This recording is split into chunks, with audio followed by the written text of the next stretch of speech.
remember we met. I could tell by your smile you hadn't been with a good girl like me in a while. Yeah, you were impressed, couldn't leave me alone. Text me every time that you pick up the phone. And Goodbye, Padre, coming back at you.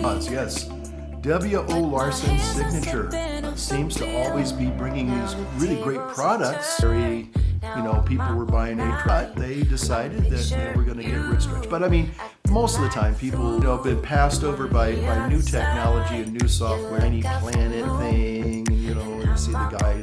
Hey, wait a minute! I thought you were going to give up coffee. Basically, it has refined a lot of them in our modern world, and I know it's a first world problem. All you have to do is, I think the camera has the iPhone 7. It literally will do 360 all the way around. The thing that I think was one of the little bit of instead of taking it and going with your finger or your mouth. Well, howdy there, pipe pals and gals.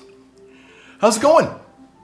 Holy smoking pipe Padre, back at you with another video. Yes, indeed. Okay, so let me start off by simply saying that I've got my trusty rusty I'm doing a Joe Biden there. Dunhill. I think this again. I just like this pipe. I really like this pipe. And I got a couple of my trusty lighters here. One is the Dunhill lighter, and this is the clone, the aluminum clone. Can we go up here? Is that where the? Oh, wait a minute. No, that's where the. There we go. Yeah. And anyway, so they need to be cleaned and polished, but it is what it is, pipe pals. And tonight, well, this afternoon, late this afternoon, maybe you can tell by the outside light, I'm smoking some W.O. Larson. W.O. Larson. And I found this tin the other day, about a week ago, going through the closet, and I always have loved W.O. Larson. And got to be honest though, this was a little bit dried out, so I rehydrated it using my special Holy Smokin' Pipe Padre hydration method. Yeah. It's not bad. It came back. It's not as fresh as it once was originally, but it's still a treat. And so I am enjoying that tonight. I'm going to talk maybe a little bit more about this, which I like a lot. And also tonight, or this afternoon, or whenever you're watching, got some coffee here at my elbow. Now, it's in my, as I'm starting to close up on 2 weeks of Eat Like a Bear, that I'd use this bear mug. We have a couple of bear mugs in the house, so. Anyway, so I'll tell you a little bit more about that as well. And tonight I'm using, maybe you can see it over there, I'm using my 360 GoPro Max. And it might be one of the last times I use the old 360 GoPro Max, because, let me take a little spin around the room here with the Max there and kind of show you what the old 360 cameras can do. I really like them a lot. They're, well, I'm not gonna embarrass myself. Well, maybe I will. I'll just be honest. I recorded a video last night, the same exact one you're seeing here. A little bit different, obviously, because it's kind of just on the fly there, and just kind of. But I mean, the basic structure of the video will be pretty much the same. But anyway, this is decaf coffee. I meant to say decaf coffee. I've been on decaf now for going on 5 or 6 days. Finally, gradually, got down and into no caffeine, and so now I'm caffeine free. and getting ready for Lent. So it's worked out. Now I had three headaches, three minor headaches, but nothing super duper super painful like migraines, because I would get really serious migraines, not just headaches, but I'd have to go in a dark room and just lie down for about 6 hours. It was terrible. First time I went through caffeine addiction withdrawals, it was terrible. But I'm happy to say that I'm through that process for this year, and so we're getting ready for, I think, in the Byzantine and the Orthodox world, we have, I think, Meat Fair Sunday and then Cheese Fair Sunday, or maybe it's Cheese Fair Sunday and then Meat Fair Sunday, and then it's into Forgiveness Vespers and into the season of Great Lent. So I think we're kind of getting there, Pipe Pals. We're kind of moving around. We're moving there. Hold on. Okay, I think that's good. So like I said, I'll take a little spin around the room. Maybe if I've already done that, we'll do one more and kind of emphasize the 360 camera as it kind of comes around, I guess, and then back to here. So anyway, so I really like this W.O. Larson tin. I mean, I like the tobacco. It's a very fruity, kind of a fruit cakey kind of a tobacco, kind of some citrusy overtones, if you will. It makes it kind of fruity, tasty. But I just love this dark. It almost looks like winter, a Russian winter, or maybe more Finland, I guess, or Sweden or Norway, So it just has that look about it.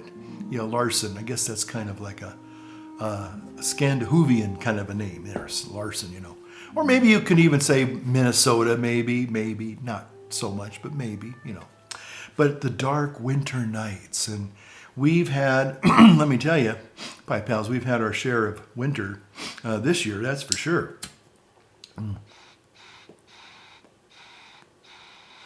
And so, dodge that smoke.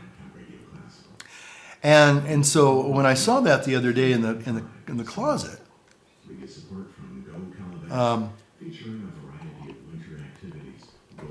I said, oh my gosh, I almost completely forgot. I mean, there are certain tins that I really like, and this I think it's very artistic. Okay, the other tins that I like, of course, are the Sillums series of flavors. The black, the green, and the red. Different flavors to denote the different flavors.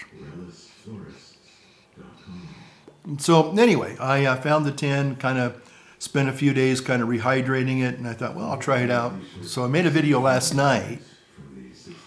Yeah. And, some people, that know me fairly well think I'm awfully techy. Well, I like tech things, to be sure. I like some tech things, I should say. But to learn something new, and I like learning new things. I will always want to learn new things. But the problem is that sometimes simple things can be they can escape me. I can kind of be pounding my head against a wall, clearly, and not realize that it's a simple solution. Now, sometimes they're not. Sometimes it's a software problem. Sometimes it's a hardware problem. Sometimes it's just a learning curve that you gotta, I gotta do this before I do that, kind of a thing. A sequence of things, kind of a workflow, how things work, And so, anyway, I made this video last night using the GoPro, and I was going to kind of just talk about 360 stuff, as I will in this video probably. And so anyway, I thought, well, it'll be kind of fun to just I always like doing new things, kind of, again, trying different things. and to make the videos kind of interesting and hopefully maybe a little bit entertaining as well. So anyway, so I think I made a 45-minute video, and I said, yeah, I think, guys, that's probably about enough for tonight. I think I'm gonna sign off and get to work on editing, because editing takes So, okay, if I film a 45-minute video, we're probably looking at no less than 3 hours to edit the video, and that's not doing all the things that I would love to do. There's just so many new things that I've been learning, and we'll talk about that in just a little bit. So I get to the editing bay there, and I start putting in my film footage from the GoPro, and it has this really cool feature. And I ordered a new Insta360 3X. It's like their brand new 360 camera.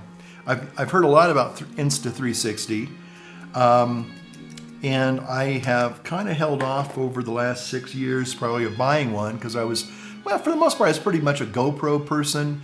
I tried some DJI pocket cams, and I think their action cam when they first came out, and really liked that. So long story short is that, you know, I've seen about the 360. They have these little modular cameras. They're really cute. They have a new big one with a 1-inch sensor. You know, supposedly you're getting, I don't know, 78 megapixels on your pictures. I mean, that's incredible. So the GoPro, the one I'm using tonight, it's about 3 years old. It's going on 3 years.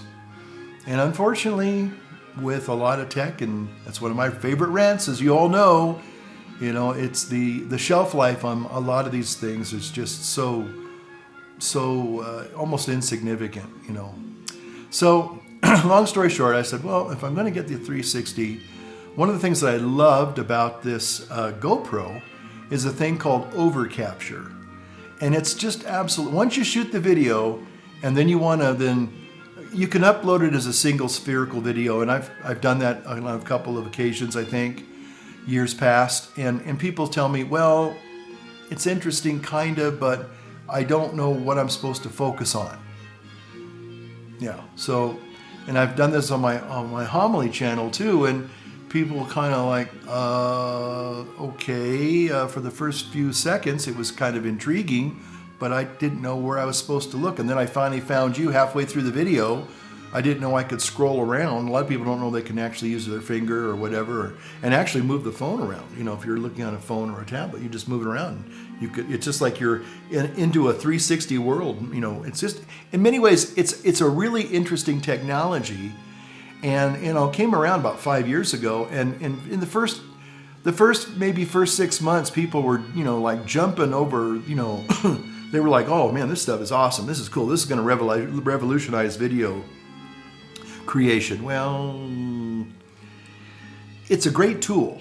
You know, it's sort of like I use it as the analogy of a golf bag, you know. And you've got all different types of clubs. You got your drivers, you got your wedges, you got your putters, you know, and I don't know if there's any other specialty clubs. I'm sure there are. Oh, irons. You got the woods, the irons, the wedges, and the putters. Yeah. So every one of those clubs can do certain different deal with certain terrain issues on the green, right? Or not the green, but yeah, on the fairway, the green, you know. And I think that's the way it is with cameras in many ways. And so some people have, you know, the big single lens DSLR type camera systems, and, you know, like Nikons and Canons and Sonys and what have you. I don't know if Olympus makes cameras anymore. I guess they do. But anyway, but then you have the action cameras. And of course, the action cameras are designed for action. You know, and we all know that pipe smoking is one of those action-oriented kind of sports, you know. And, you know, if you don't believe me, just watch this. Now, don't try this at home, Pipe House.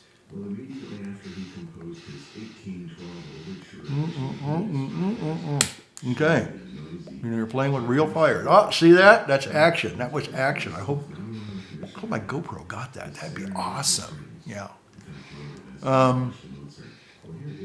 So anyway, So I thought I'd get the 360 Max out and run it around, literally, and because it has this cool thing called overcapture. And basically what you do, you can sit in a little swivel chair and you can edit your video. You just press the little record button, and then wherever you move that camera, your phone, it's going to record that angle, that view, instead of just leaving it as a raw 360 file, and people have to kind of figure out, well, what am I supposed to be looking at? You get to decide what they want to see, what you want them to see. You know, what is the scene? You know, so anyway, I was gonna. Anyway, I get, you know, I'm losing it. I am losing it. Yeah. But anyway, so I got it out, and last night I filmed a video for y'all, and started going to processing, and all of a sudden the video's not working. It's just a single frame. It's just there's no 360, because even in post, even in raw video, you can still move it around with your finger in your phone or whatever, even on your computer, and it wasn't doing that. I'm going, wait a minute, there's something wrong. And I know GoPro this is the other thing that does, and I think I'm not the only one. If you're out there and you're a GoPro person, you probably know what I'm going to say. They update their software, but then they remove features. And the overcapture was a really kind of a specific GoPro feature. They were the ones that I think they were the only ones that actually had it for a long time, and so it was just fun. Once I figured out how to do it, which took me several hours, like how do I edit this video? Because that was one of the big complaints about 360 videos. They're just so hard to edit, you know. So anyway, I sit there and I'm going, what happened? It wasn't getting 360. So I loaded up the GoPro app again, and then they asked me, well, now you have to have a subscription in order to use this app. And I went, what? So $25 later, you know, and 5 minutes later, filling out their little, you know, information, you know, registration thing. Okay, maybe that feature now will be restored, and I can get on with editing my video. No such luck. So 2 hours into it, I'm going, okay, there's something wrong probably with the software, and I need to find out, maybe, just maybe, they do not support that feature anymore. They took it out. You know, and Apple's famous for doing that. And other, you know, software manufacturers are famous for doing that as well. So anyway, so after about 4.5 hours, you know, I'm looking at all these different videos. I'm kind of go online and say, well, maybe I'm missing something here. And it was the very last video. I was about 10 o'clock at night, and I was really coming to the end of my rope. You know, it's like after, I think I started videotaping this about the same time yesterday. And anyway, long story short, too late for that, I'm afraid. You know, I'm just literally pulling my hair out, trying to figure out what's wrong. And I kind of suspected, because I tried to, you know, ask some specific questions in the search engine, you know, hey, you know, is overcapture still a thing in 2023 with GoPro? And a few people would kind of say, well, yeah, the software's gotten some bugs now and certain features don't work anymore. And I went, great. So I said, you know what, it's just too late. I'm not going to try and make another video. I don't have time. I'm tired. And I said, well, maybe I'll just wrap it up, and, you know, I'll try again today. Well, there was one last video, and I was I just clicked it on by accident. It was like, oh, okay, here's another GoPro video. And this guy goes, make sure that you got the right settings and do it right. You know, so the video's going, make sure you're doing it right. I think it was the name of the video. And I went, well, okay. So the guy sounded like he kind of knew exactly what he was doing. I said, well, maybe this will tell me where that setting is. Because that one guy said, well, it's kind of hidden now. You have to go and find it. I went, well, maybe this guy will tell me where to find it. Because the other guy didn't. He just said, yeah, it's hidden and you have to go find it. But he didn't show you where to find it. So I'm thinking, okay, all right, I think I got this now. So I'm watching the video, and all of a sudden, I'm looking at this screen, the little screen on the GoPro, And he says, make sure you've enabled, 360 mode. And I'm looking at my screen, and they're supposed to be like a little globe, 360. And mine's just a little camera square, like a frame, a film frame. And I'm going, wait a minute, that's not what my camera looks like. And so I touched the little button there. GoPros they got all these little settings. If you're a GoPro person, you know what I'm talking about. They drive you nuts. And I hit that little icon of the screen, and it turned into a little globe. And I went, uh-oh. I know. Some of you probably thinking, you are so obtuse. You are so dumb. And it's true. I'm not the brightest knife in the drawer or the sharpest light bulb in the pack. I'm just not. But anyway, so I went, uh-oh. Before I started filming, I thought that I had the globe on, and I didn't. In fact, as I started this one, it started out with the little frame, the little picture frame, and I go, no. And then I tapped it again, and anyway, turned into a globe. So last night I made a quick test, and sure enough, Pi Pals, yeah, that's what it was. So the 360 features there, the over capture's there. So I'm really looking forward to, when I finish this video, having a lot of fun just putting the 360 edit together for this video. So, so there you go. Let me get my Briar fresh light here.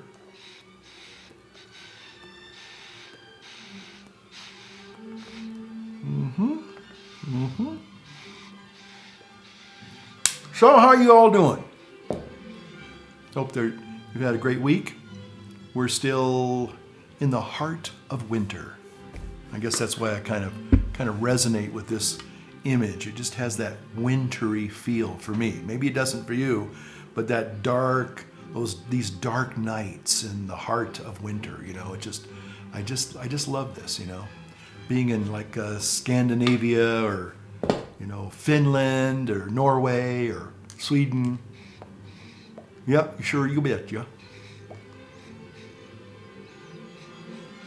And it's really a very flavorful tobacco, especially when you have a fresh tin and you don't let them dry out like I'm wont to do sometimes.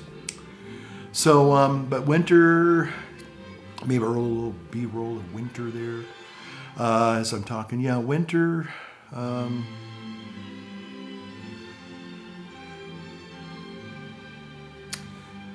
think this is Tchaikovsky's Serenade for Strings, but don't quote me on that.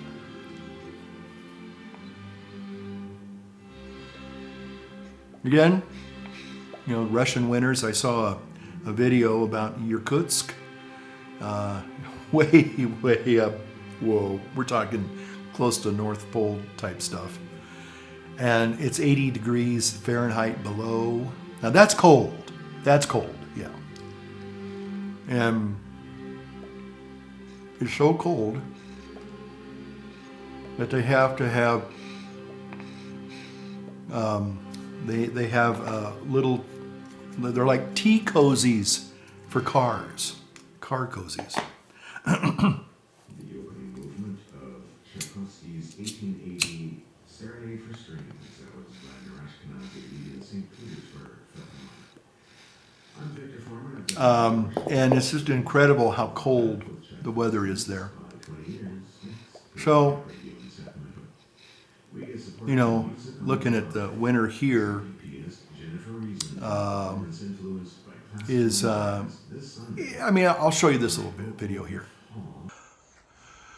Okay, so here we are in February 5th, and we are in another snowstorm. Yep, a beautiful Sierra Nevada snowstorm. And I got my Sorels on, really great winter boots, snow boots, and just trying to capture, the winter beauty here. And I'm kind of excited at the fact that I can actually go out here and walk in the snow, and I'm doing pretty good. So kind of an interesting day. So don't know if this is going to show up or not, but here we are on February the 5th, and in some ways it's kind of like a, now this is going to sound odd for me to say it this way, but it's kind of like a spring snowstorm here in California. And I think it's because every day is getting, longer, and the days are getting warmer. And so even though this is kind of a spectacular winter, to be sure,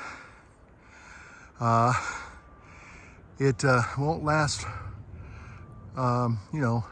much longer. Okay, so let's keep going and see if I can get to the street here, which is just right down there, not too far.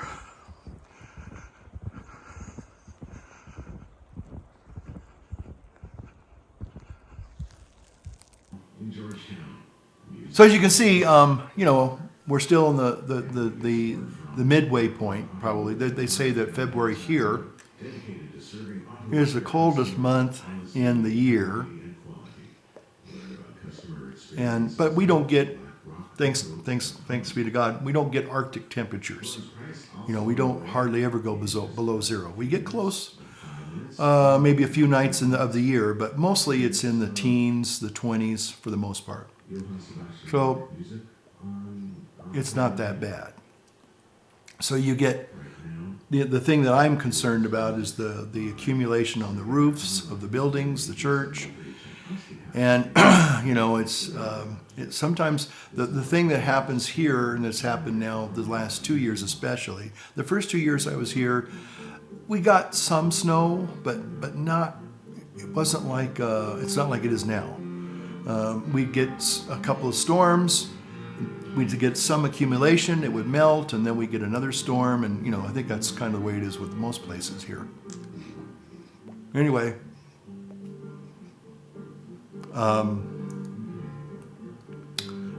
so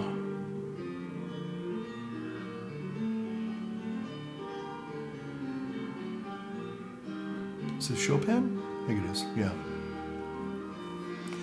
But anyway, so the winters, the snow, and I had one comment, I might have already commented on this comment, from one of y'all saying, well, I'm glad you still find snow and living in a winter, environment still kind of enchanting, and it is. Again, we'll run some pictures perhaps on that. It just really is. It just really a very beautiful place to live, but it has its challenges. So, but because we don't have those Arctic temperatures, we're probably we got a little bit easier than other winter type places. We still have bears.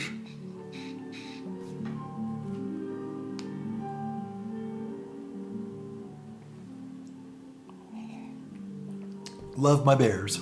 Yep, love my bears. But anyway, so just kind of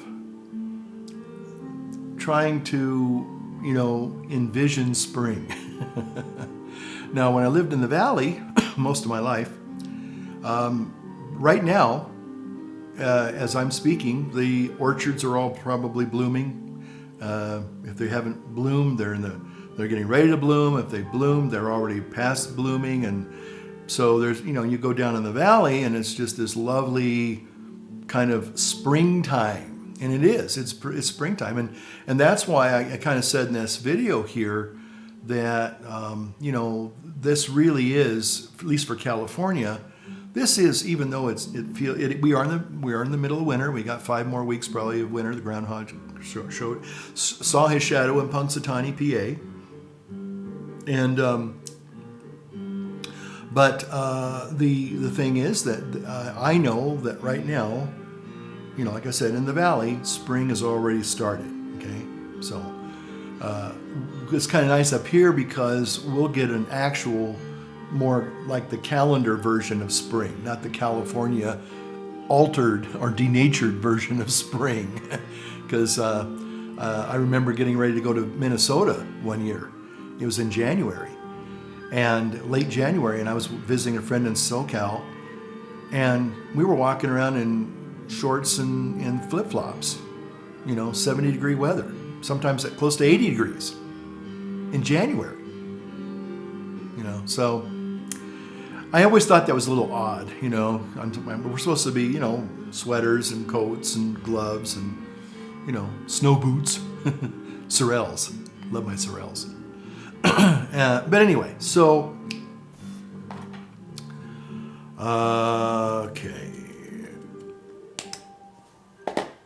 That maybe there was Rachmaninoff. Is that right? I thought it was Chopin at first, but it was old Sergei. So anyway, I want to just I was going to talk a little bit about, technology, just a little bit. That's what I was going to talk. That's what it was. I'm trying to remember from memory, and my memory is just not what it used to be. So getting into new technology, and about 2 weeks ago, I was intrigued. Let me try my little clone aluminium one. Okay. Oh, it seems to be working.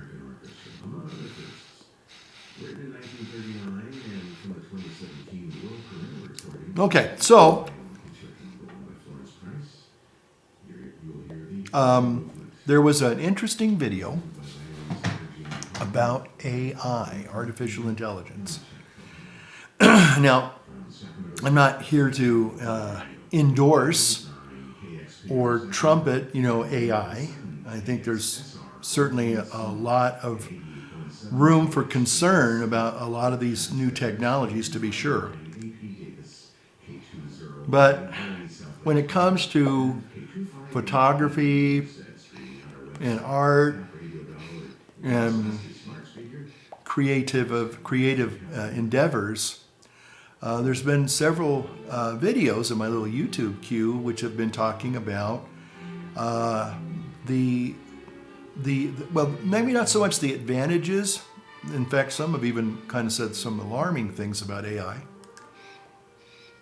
But there was a couple of videos that I finally broke down and said, well, I'm going to check this out. Now, as a video creator here on YouTube, as an editor, you like to look for two things. You like to look for creative things that you can include in your videos. And the other thing is you like to find things that are going to make make the process of video editing a lot simpler and more streamlined.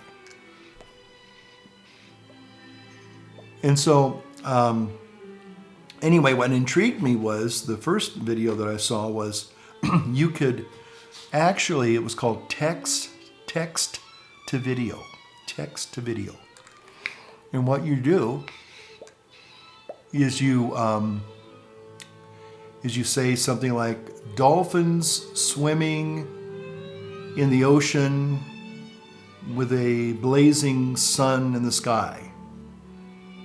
Maybe you say 3 dolphins, swimming in the ocean with the sun and the blue sky.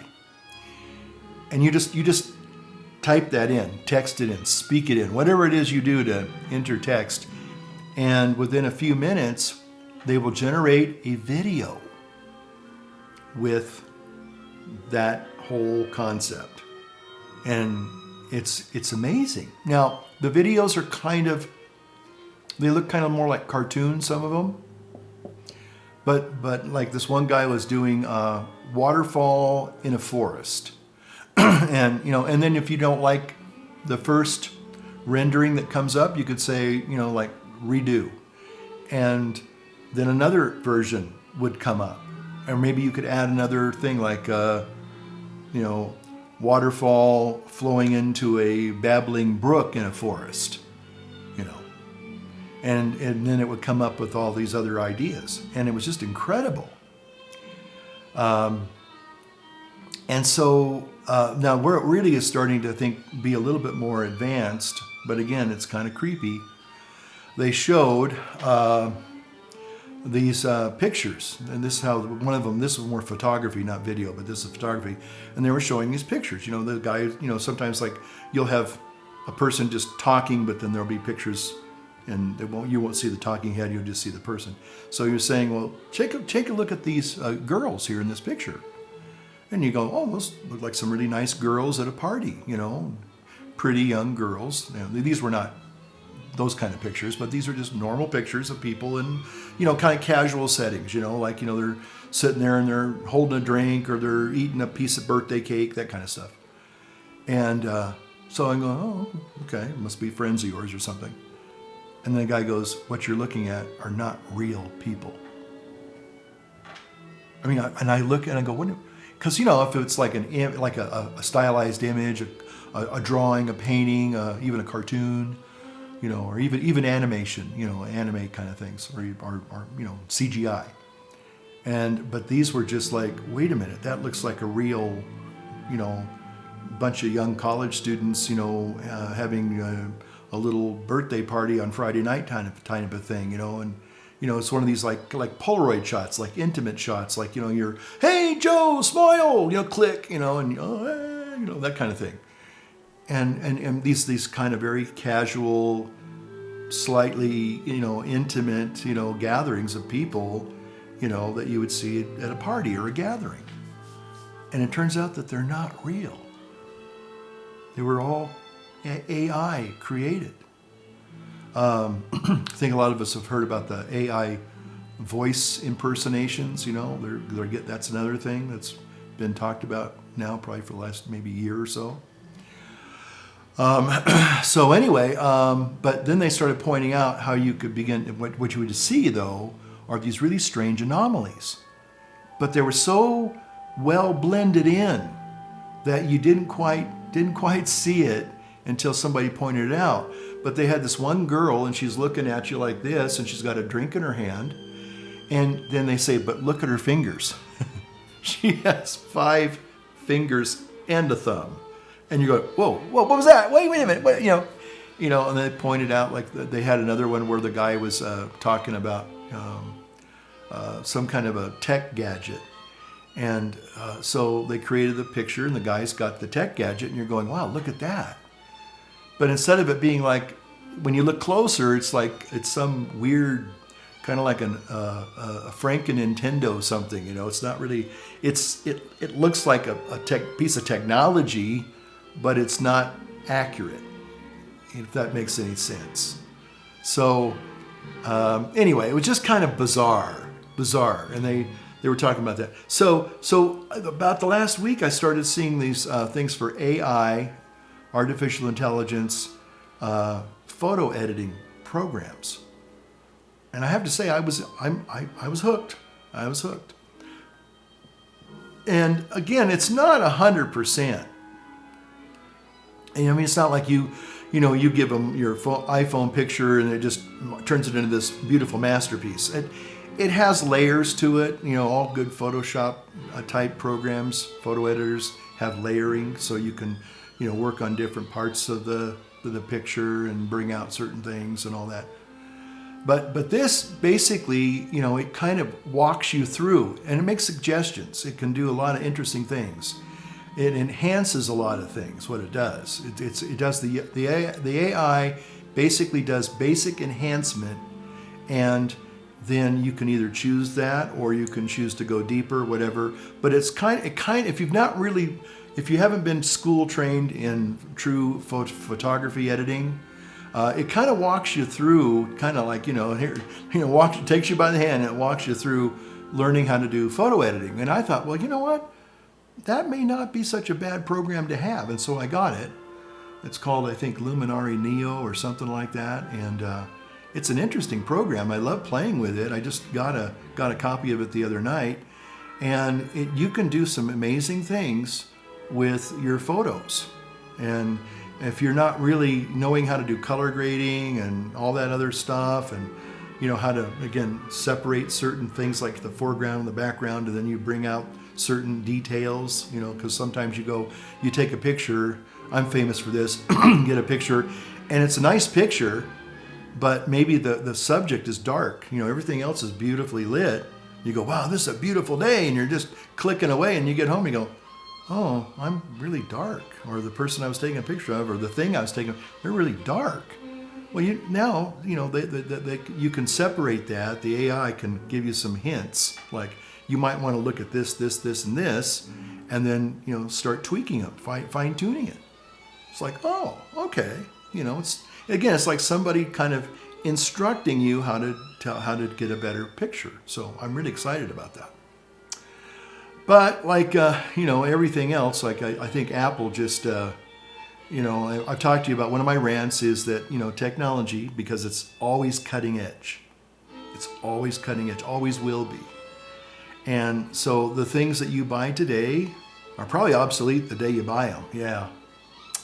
But the thing is that, like I've talked about before, me being an Apple sheep person, some of the products that they have had in the past that I've loved, I've used.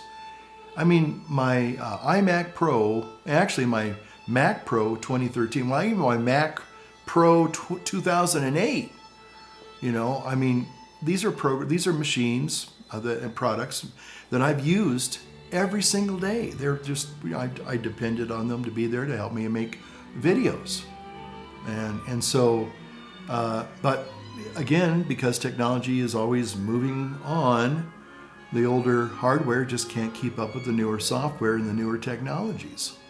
So unfortunately, they do become obsolete, and there's not a whole lot you can do with them, Now I'm kind of keeping some of mine. Now, some of you probably don't know this, but yeah, I do buy, I don't buy every year updated products, maybe every other year. But I am able to turn around and give those other products to other people that also use them. I mean, one thing about Apple products and a lot of technology, it's usually built pretty well, so it's not going to fall apart, in 5-10 years, but it's going to be software, it's going to be at a disadvantage. But there are other people, like kids in school, or just maybe a retired person that, they're not going to do photo editing or video editing. So, I'm not unhappy. I'm happy to give them something that I know that they're going to really appreciate and use. And, I just give it to them. I don't charge them anything. So they go, you're going to give me this? And I go, well, yeah, it's not a problem. It's like, I've used it, and it's still a good machine. It still works. It still runs. And I take pretty good care of my stuff. So, I can hand it down to somebody else that's also going to get some life out of it. So, but the problem is that, there were, in the last year, I think I made a video about this. I was kind of, maybe it was about a year, maybe 2 years ago, but I was kind of on one of my rants, as I am wont to do. And again, I was saying, but Apple just kills off some of their greatest products, the iPod. The iPod is gone. May it rest in peace, I don't think I need that anymore. Okay, so my 360 just died on me. I don't know why. Maybe it came to the end of the card, or the battery died. I don't know. But anyway, so I'll finish this with this little rant on about Apple. And so, they kill off these products. Now, the iMac Pro was, I think, one of the best products that I've ever had. I kind of agree with my little Apple buddy down in Oroville. I lived in Chico, he lived in Oroville, and younger guy, but a nice guy, but very, very, very intelligent, very articulate, loves Apple products, but he's not a Apple slave, he's very critical, and especially the last couple of years, he's been not afraid to be very critical of the Apple line of products. And I agree with him, but he was talking about Apple just introduces these great products and then they kill them off. Now the iPod, people say, well, you got your phone, you don't need an iPod anymore. Well, yeah, maybe. The Mac Pro 2013, I still think was a good machine, and it would be awesome if they could, re-engineer that with the new M1 silicon chip.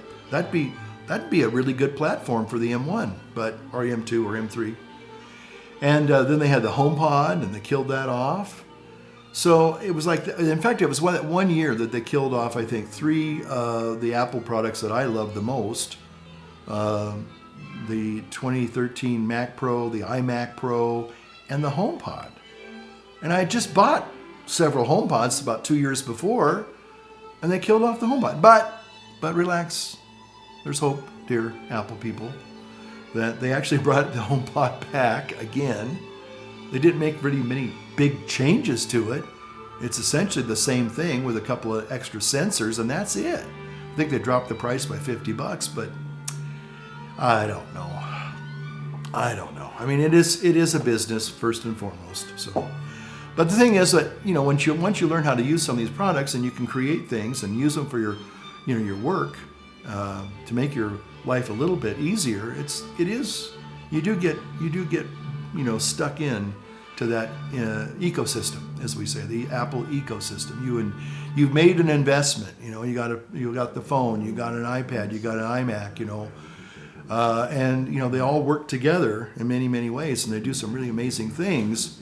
And when you learn some of the more secret things that they do, they can be quite endearing. You go, wow, I really like this feature, and I really would hope they keep it around. So, but anyway, so let me get a little sip of my Bear coffee here.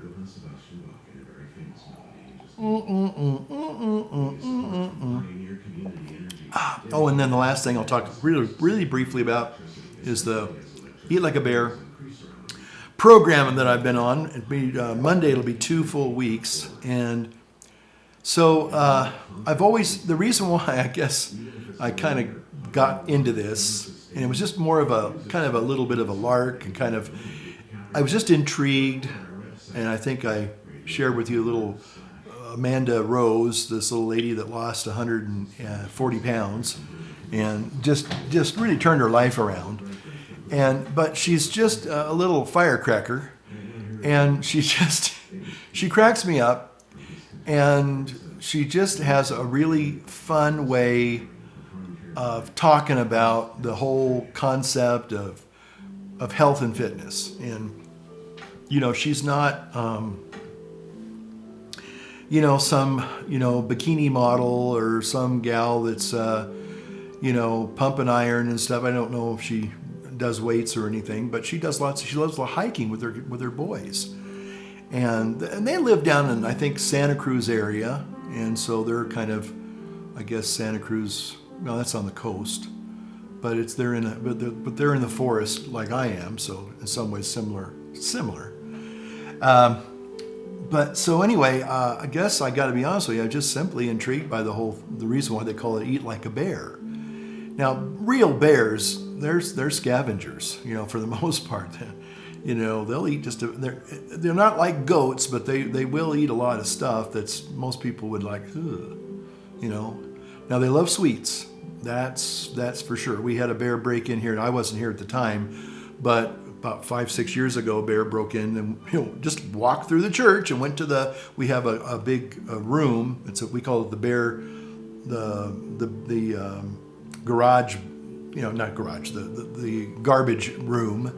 It's a room, but it has all these garbage bins and pails in there, and it's behind a door, so the bears can't get to it. Well, they could still get to it, but anyway, so the bear, I guess they left the door open a little bit, and there was some trash in there that probably smelled pretty good to a bear, and he came down, and apparently he found a can of chili, and he opened that, what was left of it, and threw it to one side, but he found himself some pork and beans, and he loved himself some pork and beans. Yeah, all that sugar.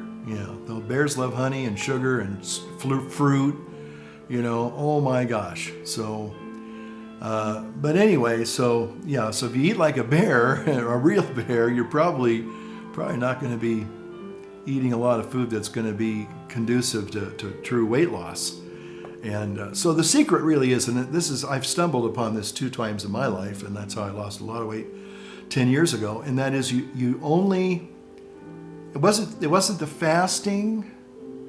See, that's where I kind of got it a little bit backwards, thinking, oh, I'm going to be fasting, and so I'm not going to be, eating calories. Well, that's part of it, but the real big secret is, and I know some of you already have said it probably, it's insulin. Insulin. So the secret about this little gal, how she lost 140 pounds and kept it off for 4 years, is because she only eats 1 meal a day. Now, it's a very specialized meal.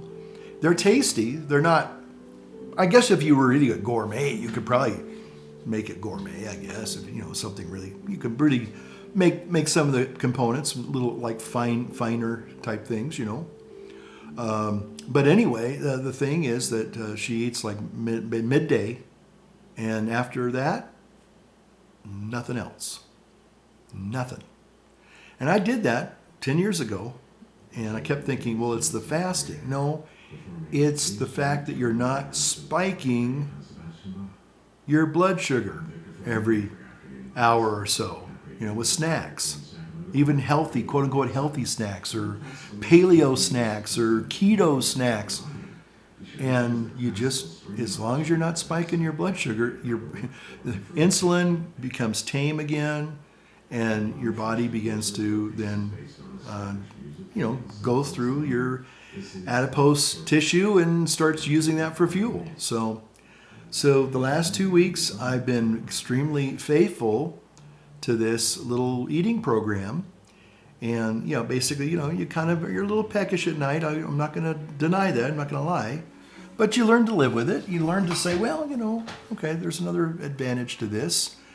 And you wake up the next morning. Usually I'm not hungry at all. It takes me another 6 hours to get to where I'm kind of interested in food. And then by midday, now what I was doing, I'll be honest, Pipe Pals. Yeah, I was eating 1 meal a day, kind of, sort of, if that makes any sense. Yeah, I'd have my meal. I'd wait till about 6 o'clock, 7 o'clock at night, which is really, that's not good, because you're fueling up to rest. You only fuel up when you're going to be working and doing things.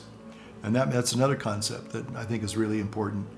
And then, even though I'd have 1 meal, I'd have 1 big, huge meal, and then I'd kind of, snack a little bit after that. So I was eating for about 3 or 4 hours before going to bed. So that's why I wasn't losing any weight. So we'll see where I'm at on the old scale on Monday, but I can tell already that my pants are getting to be like Bozo the Clown pants. That was my first indicator that I was truly losing weight, and so these trousers are getting to be kind of blousy, if you will. Kind of there's a lot of gap around them again. I was going, well, I guess I must be losing something. I haven't stepped on a scale because I want to give it 2 weeks. Because when you start kind of getting into the scale thing, your weight can fluctuate regardless, with water and all that stuff. So anyway. Okay, Pipe Pals, that's where it's at today on February 10th, 2023. So thank you so much for spending a little bit of an evening with me, those that you did.